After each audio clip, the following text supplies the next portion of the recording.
Thank you for tuning into Cozy Time Sound Story Edition. Tonight's story will be a reading of Ali Baba and the 40 Thieves. Once upon a time, in a town in Persia, there lived two brothers, one named Qasim, the other Ali Baba. Qasim was married to a rich wife and lived in plenty, while Ali Baba had to maintain his wife and children by cutting wood in a neighboring forest and selling it in town. One day, when Ali Baba was in the forest, he saw a troop of men on horseback coming toward him in a cloud of dust. He was afraid they were robbers and climbed into a tree for safety. When they came up to him and dismounted, he counted 40 of them. They unbridled their horses and tied them to trees. The finest man among them, whom Ali Baba took to be their captain, went a little way among some bushes and said, "Open sesame," so plainly that Ali Baba heard him. A door opened in the rocks, and having made the troop go in, he followed them, and the door shut again by itself. They stayed some time inside, and Ali Baba, fearing they might come out and catch him, was forced to sit patiently in the tree. At last the door opened again, and the 40 thieves came out. As the captain went in last, he came out first and made them all pass by him. He then closed the door, saying, "Shut sesame." Every man bridled his horse and mounted. The captain put himself at the head, and they returned as they came. Then Ali Baba climbed down and went to the door concealed among the bushes and said, "Open sesame," and it flew open. Ali Baba, who expected a dull, dismal place, was greatly surprised to find it large and well lighted, hollowed by the hand of man in the form of a vault, which received the light from an opening in the ceiling. He saw rich bales of merchandise all piled together, and gold and silver in heaps, and money in leather purses. He went in, and the door shut behind him.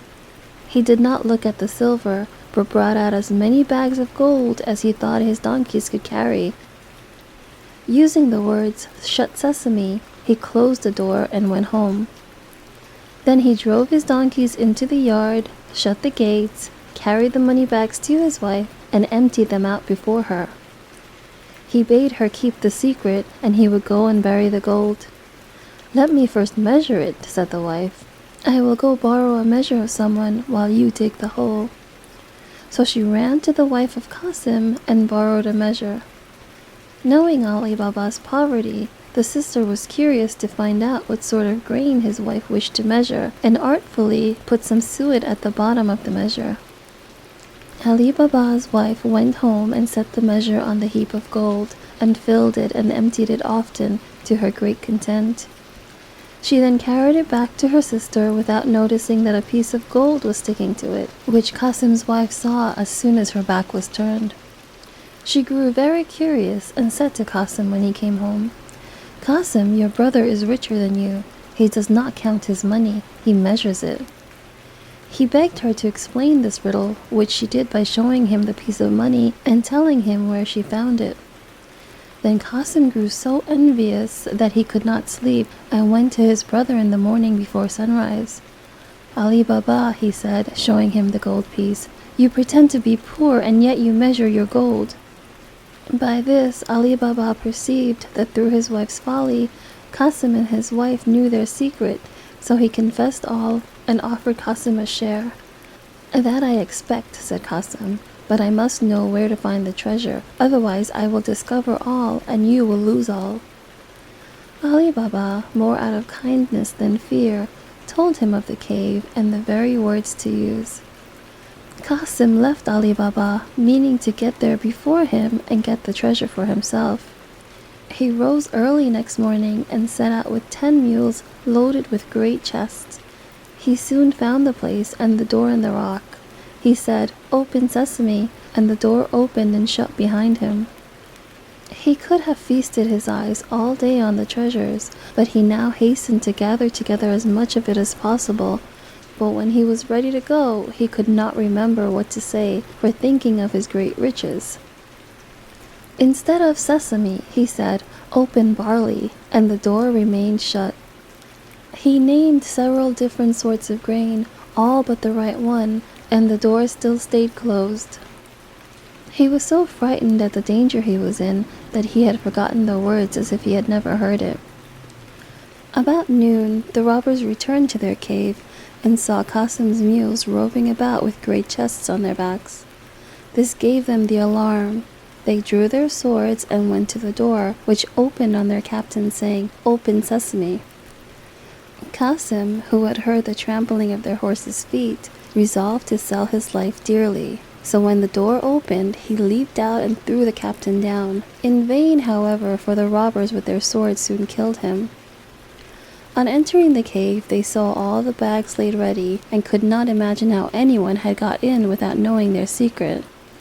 They cut Qasim's body into 4 quarters and nailed them up inside the cave in order to frighten anyone who should venture in, and went away in search of more treasure. As night drew on, Qasim's wife grew very uneasy and ran to her brother-in-law and told him where her husband had gone. Ali Baba did his best to comfort her and set out to the forest in search of Qasim. The first thing he saw on entering the cave was his dead brother. Full of horror, he put the body on one of his mules and the bags of gold on the other 2, and covering all with some blankets, returned home. He drove the 2 mules laden with gold into his own yard and led the other to Qasim's house. The door was opened by the servant Morjana, whom he knew to be both brave and cunning. Unloading the mule, he said to her, "This is the body of your master who has been murdered, but whom we must bury as though he had died in his bed. I will speak with you again, but now tell your mistress I am here." The wife of Qasim, on learning the fate of her husband, broke out into cries and tears, but Ali Baba offered to take her to live with him and his wife if she would promise to keep his counsel and leave everything to Morjana, which upon she agreed and dried her eyes. Morjana, meanwhile, sought an apothecary and asked him for some lozenges. "My poor master," she said, "can neither eat nor speak, and no one knows what his distemper is." She carried home the lozenges and returned the next day weeping, and asked for an essence only given to those just about to die. Thus in the evening, no one was surprised to hear the wretched shrieks and cries of Qasim's wife and Morjana, telling everyone that Qasim was dead. The day after, Morjana went to an old cobbler near the gates of the town, who opened his stall early, put a piece of gold in his hand, and bade him follow her with his needle and thread. Having bound his eyes with a handkerchief, she took him to the room where the body lay, pulled off the bandage, and bade him sew the quarters together, after which she covered his eyes again and led him home. Then they buried Qasim, and Morjana followed him to the grave, weeping and tearing her hair, while Qasim's wife stayed at home, uttering lamentable cries. Next day she went to live with Ali Baba, who gave Qasim's shop to his eldest son. The 40 thieves, on their return to the cave, were much astonished to find Qasim's body gone. "We are certainly discovered," said the captain, "and shall be undone if we cannot find out who it is that knows our secret. 2 men must have known it. We have killed one. We must now find the other. To this end, one of you, who is bold and artful, must go into the city dressed as a traveler, and discover whom we have killed, and whether men talk of the strange manner of his death. If the messenger fails, he must lose his life, lest we be betrayed." One of the thieves started up and offered to do this, and after the rest had highly commended him for his bravery, he disguised himself and happened to enter the town at daybreak, just by Baba Mustafa's stall. The thief bade him good day, saying, "Honest man, how can you possibly see to stitch at your age?" "Old as I am," replied the cobbler, "I have very good eyes, and will you believe me when I tell you that I sewed a dead body together in a place where I had less light than I have now?" The robber was overjoyed at his good fortune, and giving him a piece of gold, desired to be shown the house where he stitched up the dead body. At first, Mustafa refused, saying that he had been blindfolded. But when the robber gave him another piece of gold, he began to think he might remember the turnings if blindfolded as before. This way succeeded. The robber partly led him and was partly guided by him right in front of Qasim's house, the door of which the robber marked with a piece of chalk. Then, well pleased, he bade farewell to Baba Mustafa and returned to the forest.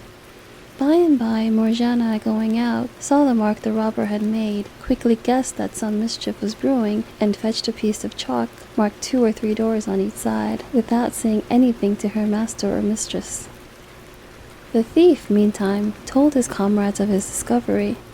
The captain thanked him and bade him show him the house he had marked. But when they came to it, they saw that 5 or 6 of the houses were chalked in the same manner. The guide was so confounded that he knew not what answer to make, and when they returned, he was at once beheaded for having failed. Another robber was dispatched, and having won over Baba Mustafa, marked the house in red chalk. But Morjana, being again too clever for them, the second messenger was put to death also.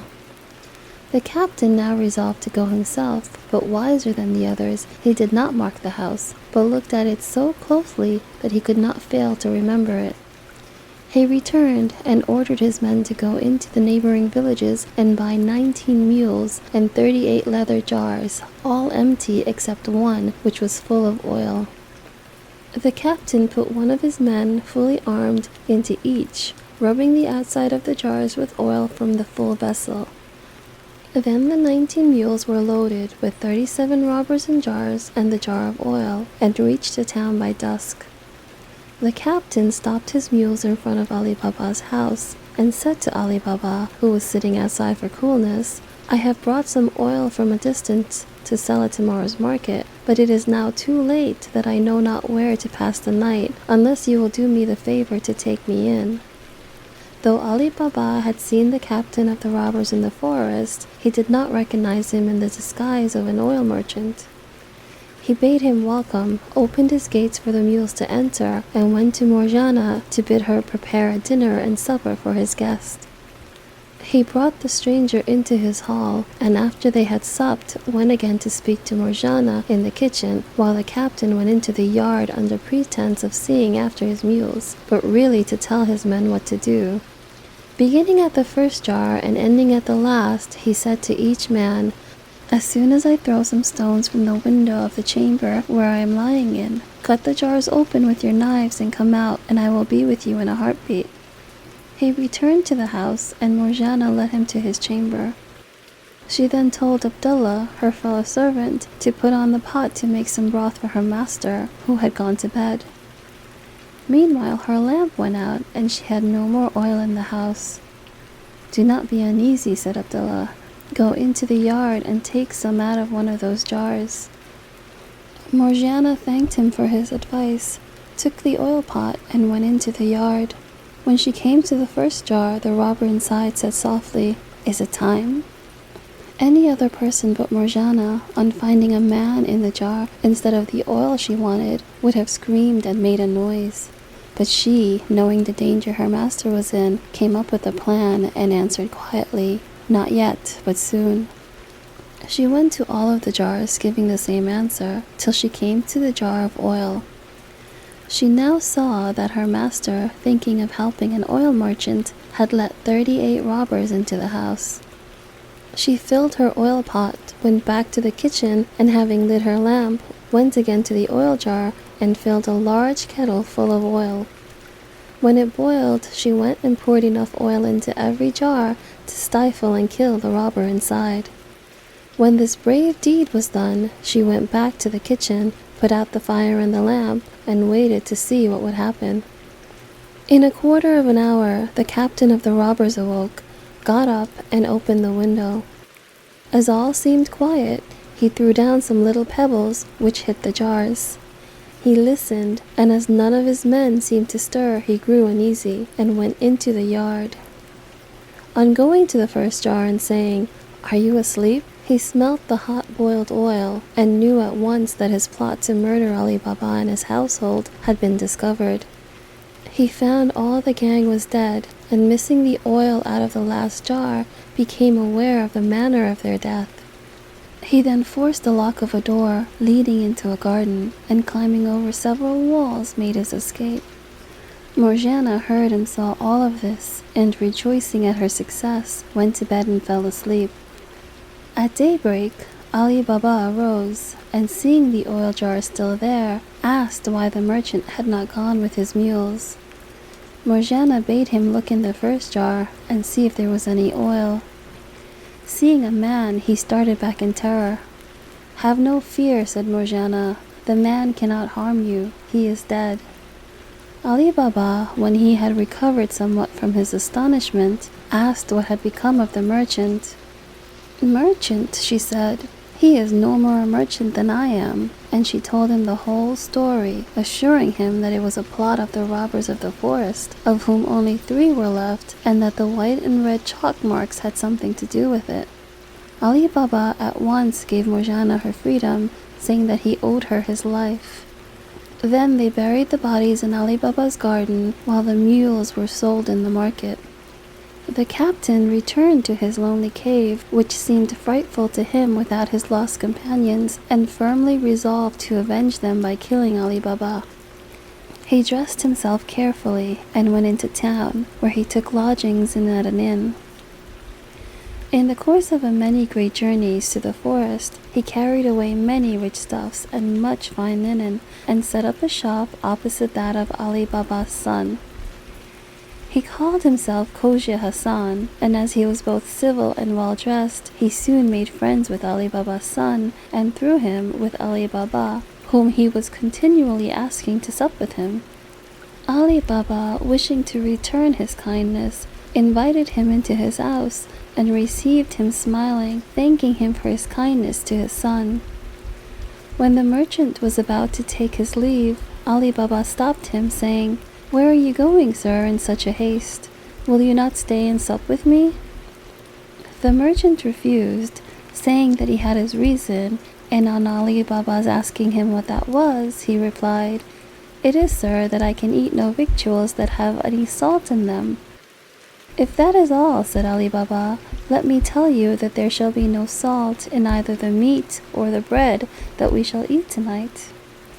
He went to give his order to Morgiana, who was much surprised. "Who is this man," she said, "who eats no salt with his meat?" "He is an honest man, Morgiana," returned her master. "Therefore do as I bid you." But she could not withstand the desire to see the strange man, so she helped Abdullah to carry up the dishes, and saw in a moment that Khoja Hassan was the robber captain, and carried a dagger under his garment. "I'm not surprised," she said to herself, "that this wicked man who intends to kill my master will eat no salt with him, but I will hinder his plans." She sent up the supper by Abdullah, while she made ready for one of the boldest acts that could be thought on. When the dessert had been served, Khoja Hassan was left alone with Ali Baba and his son, whom he thought he could make drunk and then murder them. Meanwhile, Morgiana put on a headdress like a dancing girl's and clasped a girdle around her waist, from which hung a dagger with a silver hilt, and said to Abdullah, "Take your tabor and let us go and entertain our master and his guest." Abdullah took his tabor and played before Morgiana until they came to the door, where Abdullah stopped playing and Morgiana made a low curtsy. "Come in, Morgiana," said Ali Baba, "and let Khoja Hassan see what you can do." And turning to Khoja Hassan, he said, "She is my servant and my housekeeper." Khoja Hassan was by no means pleased, for he feared that his chance of killing Ali Baba was gone for the present, but he pretended great eagerness to see Morgiana, and Abdullah began to play and Morgiana began to dance.